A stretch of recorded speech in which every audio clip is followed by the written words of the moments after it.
societal restrictions, gender-based violence, limited opportunities for employment, and when employed, less chances of getting to leadership positions.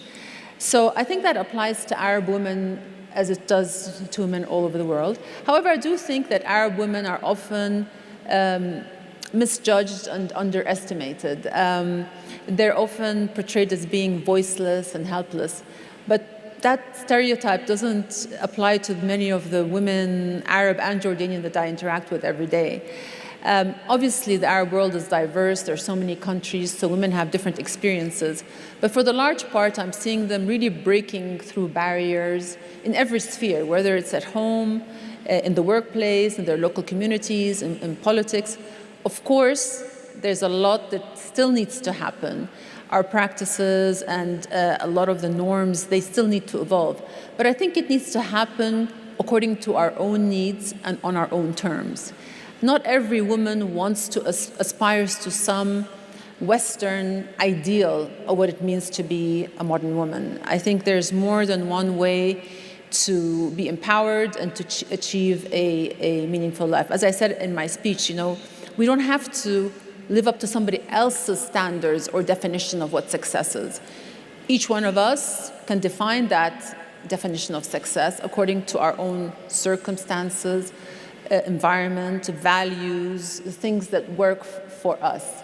And I'm seeing women, being more individual like that, and nations gaining that kind of confidence and coming up with their own definitions. What has been the hardest lesson?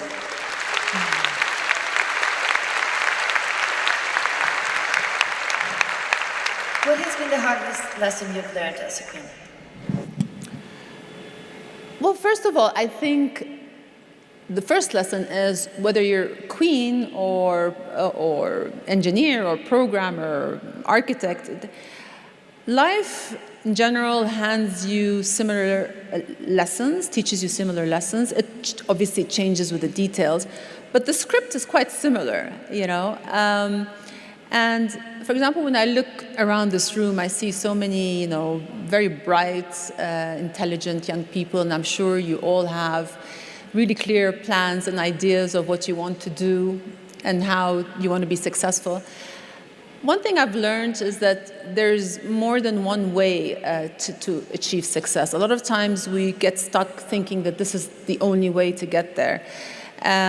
You could sometimes be offered choices and you feel like you need to optimize, that this is the right choice, this is the wrong choice. Very often there's no right choice or wrong choice. There's just a choice that you need to make.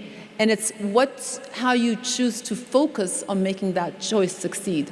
Are you going to be focusing on the potentials, on the areas in which you can make it work, or are you going to just be stuck and ruminating about the negative about it? So I think what would be very bad is to not make a choice, is to be indecisive. That is one thing that you have to avoid. Another thing you have to avoid is neglect. Anytime you neglect anything in your life, you pay a price. You neglect your health, you're going to get sick. You neglect your relationships, you're going to not have friends.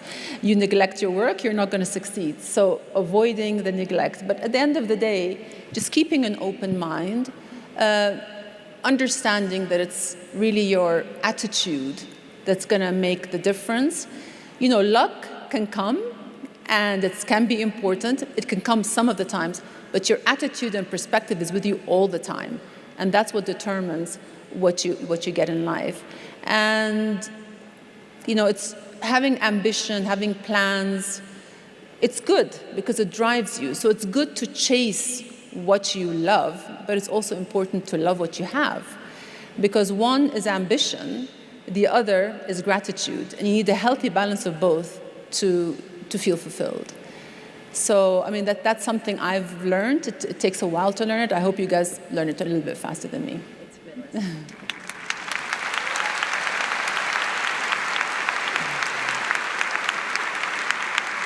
Please tell us a little bit about your country. What's the first thing that comes to your mind when you think about Jordan? Well, they say that home is where the heart is. And for me, Jordan is my home and it's my heart. I love every inch of it, and I'm so proud to belong there. When I speak to people who visit Jordan, they always talk about, you know, the sights, the history, the weather, the food, all those experiences. But really, what they speak about most is the people. Jordanians' hospitality is kind of legendary because it's very genuine. It's very much a part of our culture. So